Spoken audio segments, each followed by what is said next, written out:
జరిగిన సంఘటన ప్రతి ఒక్కరూ కూడా ఆలోచించాల్సిన విషయం. రాజకీయ వ్యవస్థలో సహజంగా ఒక రాజకీయ పార్టీ అధ్యక్షుడు పర్యటించినప్పుడు స్థానికంగా ఉన్న సమస్య పైన అవగాహన తెచ్చుకుని రైతులకి మేలు చేసే విధంగా వ్యవహరించాలి తప్ప మనం ఎవరో ఊహించని విధంగా కష్టపడి పంట పండించిన ఆ సరుకుని రోడ్డు పైన పోసేసి దానిపైనే వీళ్ళు కార్లు తోలుకుంటూ పోతున్నారంటే అంతకన్నా దుర్మార్గం ఏముంటుందో ఆలోచించాలి. మొన్న ఒక కుటుంబాన్ని పరామర్శించడానికి వెళ్ళినప్పుడు మనుషులను తొక్కేశారు.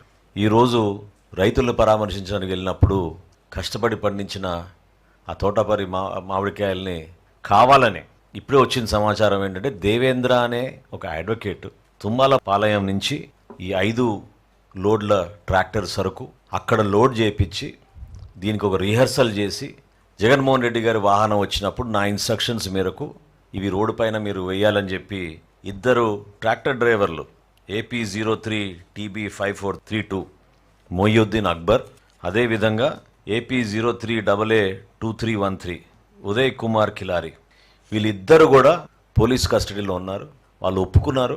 ఈ విధంగా ట్రయల్ రన్గా ప్రిపేర్ అయ్యి ఈ దేవేంద్ర అనే ఒక అడ్వకేటు వైఎస్ఆర్సీపీ సింపథైజర్ ఇతను ఆ మామిడికాయల్ని ఆ ఊరు కూడా కాదు పొరుగు ఊరు నుంచి తుంబలపాలెం అనే ఊరు నుంచి సేకరించి ఆ సరుకును అక్కడ తీసుకొచ్చి ఆ డ్రోన్ ఫుటేజ్ చూస్తే మీరే ఆశ్చర్యపోతారు.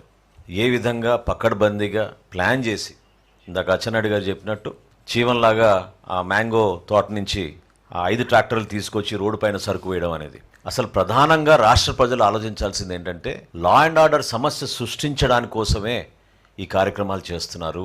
భయభ్రాంతులు చేయడానికి, రాష్ట్రంలో ఇటువంటి పరిస్థితి నెలకొంది, లా అండ్ ఆర్డర్ సమస్య ఉందని చూపించడానికి కోసం విశ్వ ప్రయత్నం చేస్తున్నారు.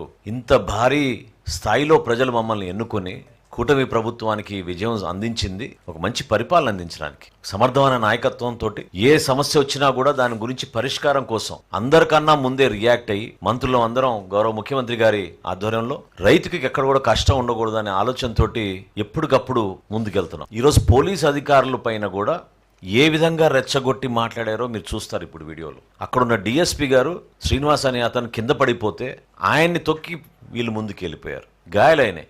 ఆంధ్రజ్యోతి ఫోటోగ్రాఫర్కి ఏ విధంగా వీళ్ళు ప్లాన్గా ట్రాక్టర్లు తీసుకొచ్చి ప్రిపేర్ అయ్యారో ఆ ఫోటోలు తీస్తుంటే అతని పైన దాడి చేశారు. కేవలం రెచ్చగొట్టడానికే కాలు తీసేస్తాం, చేయి తీసేస్తాం.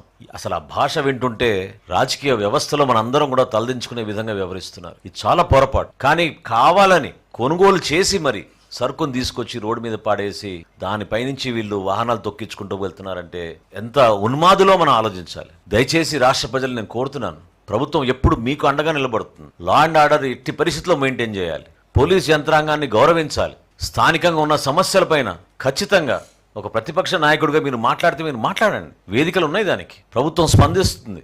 ఇది ప్యూర్గా ఆర్టిఫిషియల్ క్రియేషన్. 90% ఆల్రెడీ కొనుగోలు జరిగిపోయింది. ఆర్టిఫిషియల్గా క్రియేట్ చేశారు ఈ సమస్యను. దీన్ని ప్రతి ఒక్కరూ గమనించి ఎటువంటి వ్యక్తిత్వం వీళ్ళకుందో మీరు అర్థం చేసుకోవాలి. ఎంత దారుణంగా వ్యవహరించారో. రాబోయే రోజుల్లో కూడా ఈ విధంగానే ప్రతి ప్రాంతంలో ప్రతి జిల్లాలో పర్యటించి అలజడి సృష్టించడానికి వీళ్ళు సిద్ధమయ్యారు తప్ప ప్రజల శ్రేయస్సు కోసం కాదని ఈ సందర్భంగానే తెలుపుతూ